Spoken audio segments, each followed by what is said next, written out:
folks, welcome to the Prepared Homestead. This is Travis. Thank you all for stopping by to watch. Got a news brief, I guess is what you call them. I've been doing these for a while, but now we're calling them news briefs. And so I wanted to bring some stuff to you that seems to be pretty important.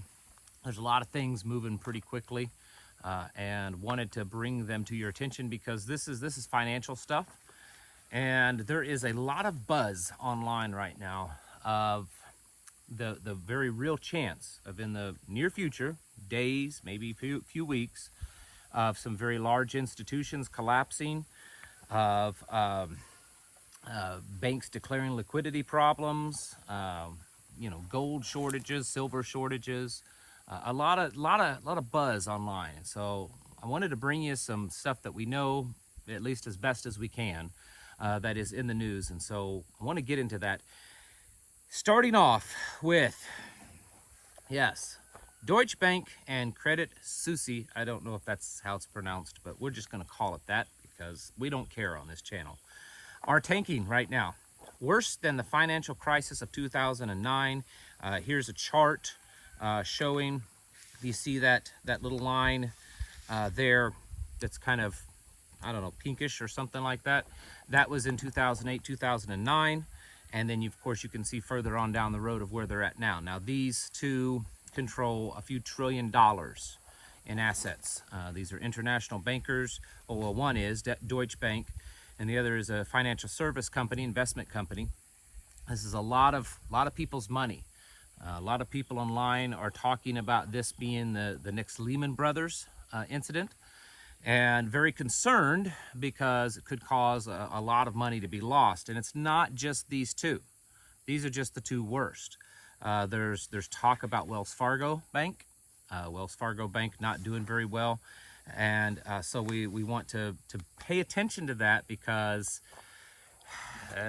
all the stuff that you and I and many others have been talking about, of you keep doing this, putting Band-Aids on a broken system, this fiat currency system, debt-based system that doesn't work. It doesn't work for long term. And you keep putting Band-Aids on it and limping it along a little bit further. At some point, it's all going to come crashing down. And it's very possible and likely that's what we're beginning to experience. Bank of America is starting to warn about the bond market. Bank of America sees debt market slide into borderline critical zone, showing that this is worse than the 2008-2009 market collapse. And you can see all the way on the end, blue chips, U.S. credit is having the far worst year ever, okay? Along with that, it's being reported today that the Federal Reserve has called an emergency meeting tomorrow evening. Now, an emergency in the sense that they are expediting, I guess, a previous meeting that was planned. This is a closed-door meeting, folks.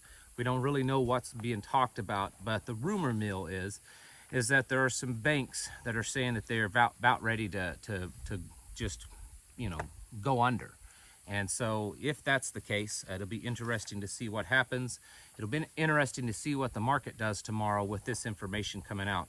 Around the world, and we've been talking about this, and I mentioned it this morning, so here's some of the facts that I mentioned this morning, that gold dealers are saying that they're running out of gold and silver. Here in London, gold dealers run out of bullion. And this, when we're talking about this, different from what I talked about a few weeks ago, this seems to be gold and silver that's being purchased by folks like you and I. Maybe a little bit wealthier, but we're not talking like the upper level elite that are buying millions and millions of dollars and storing it away in depositories and stuff like this. This is folks like you and I, and it's starting to buy up. Here, it would be so bought up. Here's another one. I keep running out of coins, said one bullion dealer. This is a post on Twitter. A local coin store is limiting customers to 40 ounces of silver. There has been pictures floating around in Austria and Germany of long lines of people standing outside of gold and silver stores trying to buy up what they have. Here's a silver inventory at the Shanghai Futures Exchange. See those top numbers up there, how they're going down? That's because, well, they're running out of silver and gold. Not running out in the sense that there is none, but there's just a large amount of people purchasing gold and silver. Usually that's a good indicator that a lot of people are starting to feel that the current economic system and state of affairs is going downhill, because most people, well, maybe not most people, people that are kind of in tune at least a little bit of what goes on. They understand economics a little bit.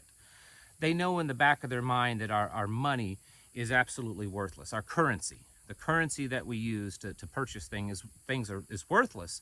And at any moment in time, it could completely lose its value, and you're left with nothing.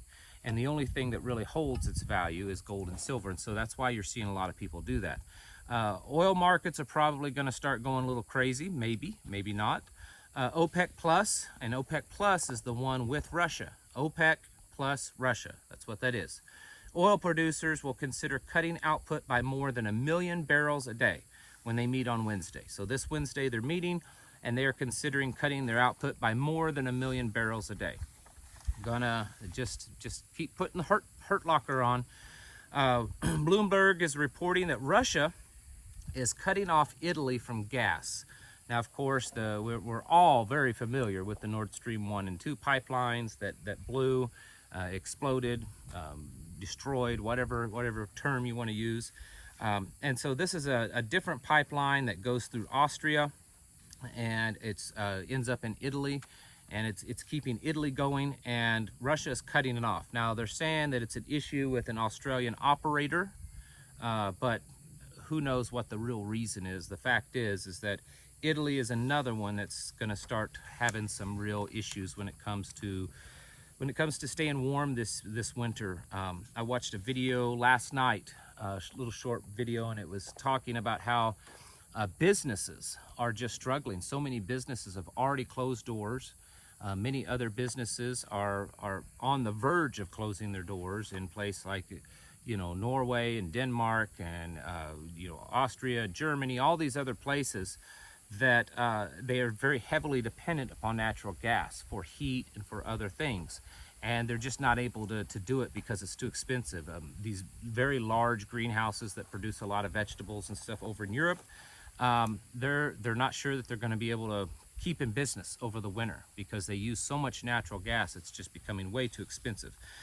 In British, the second largest steel producer in Britain is asking for urgent government help because they cannot afford to keep going, and they're about ready to go under. And so they're seeking financial assistance from the British government. Some getting on to some local as in United States stuff, because of all the droughts and the stuff that we've had recently this year. The Mississippi is at a dangerously low level, which is sparking transport chaos for farm goods. Here's a chart here. Right now, the cost to ship things on barges on the river is the highest it's ever been in history. If you see on this chart, it's 50% more than it was this time last year. 50% more than this time last year, and it's the highest it's ever been. These are not good things to talk about in the sense that they typically all are pointing to some really bad news, meaning that it doesn't look good, folks. It just doesn't look good. And I don't want to be the doomsdayer bad news guy. I hate that, but it's the truth. We can't look at these things and say, oh, everything's okay. I'm going to sit here and sip my coffee cup while the whole world is on fire and burning, and it's just going to be all right. That's what the left is doing. That's what they're trying to spin, and we can't do that, folks. Over the next days and weeks, as things seem to be pretty uncertain, you can do what you want to do, but I'm telling you, what I would be doing is not keeping a whole lot of money in the bank. I would be making sure that I'm keeping topped off on things, fuel. If I need more firewood in for the winter or more propane in for the winter, would certainly be doing those things. Really buckling down on your preps, on food, making sure you have enough food in store. Prices have gone up. We went to the grocery store just a few days ago, And you know, they were running sales on cans of corn for 98 cents a can, which is ridiculous. You used to be able to get it for 25 and, you know, or under 50 cents a can. And so now we're running a sale on it for 98 cents a can. And I know you can still get it cheaper some places, but this particular store, I thought it was kind of interesting that was the sale price. You can still get food. It's not as cheap as it was, but I would strongly encourage you folks to be stocking up on that stuff. A lot of people asking about gold and silver. I've said this several times recently, so I'll just go ahead and say it again. It's a good thing to have a little bit of it. I don't know that you need tons of it. And I don't know that you need it if you don't have anything else prepared. So if you don't have at least a 3 to 6 months food supply and a way to protect and defend yourself and some medical supply stuff and a way to stay warm, maybe going and buying gold and silver isn't the best thing that you can do with your money right now.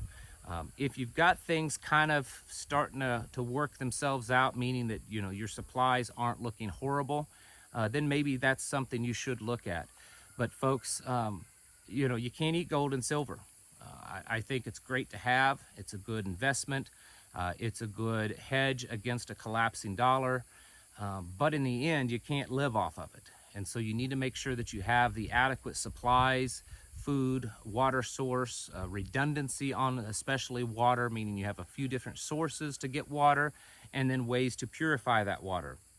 And then, of course, medical stuff, the few tools around that you might need to do basic repair and just the basic stuff that you need done around the homestead. And then, of course, like I said, the last thing is that's one of the most important is a way to defend yourself and to protect what you have, which is other precious metals, you know, steel and aluminum and brass and lead. You definitely need to have some of those things on hand too, because it does appear, at least appearance sake, is that, you know, things are starting to kind of come to a head. It doesn't mean that it's going to be over because we're you know, crossing that peak. No, I don't believe we've peaked yet at all. I believe we're getting to the point, like I've been saying for the last several months, that by this fall, which we are now in, things are going to start really hurting for a lot of people. Maybe not everyone, but a lot of people. It's going to start really hurting for them. There's going to be a lot of things happen, and there does seem to be some very rocky road ahead for a lot of us. We're just seeing a lot of panic in the financial sectors, and a lot of rumors. Some of it, maybe all of it, is untrue. But the fact is that there does seem to be a lot of instability and things happening that could just shake us up. And we're not even talking about wars and rumors of wars and all the other stuff that's going on. We're just talking about, you know, skimming the surface on financial stuff. Folks, it's time to get your houses in order. It's time to get yourselves prepared mentally, physically, and spiritually, because we're not living in the old, you know, United States that we once grew up in. It's a changed world, and it's becoming more and more unstable, and we need to get ourselves ready for that. Folks, thank you for watching, and I'll catch you in the next video.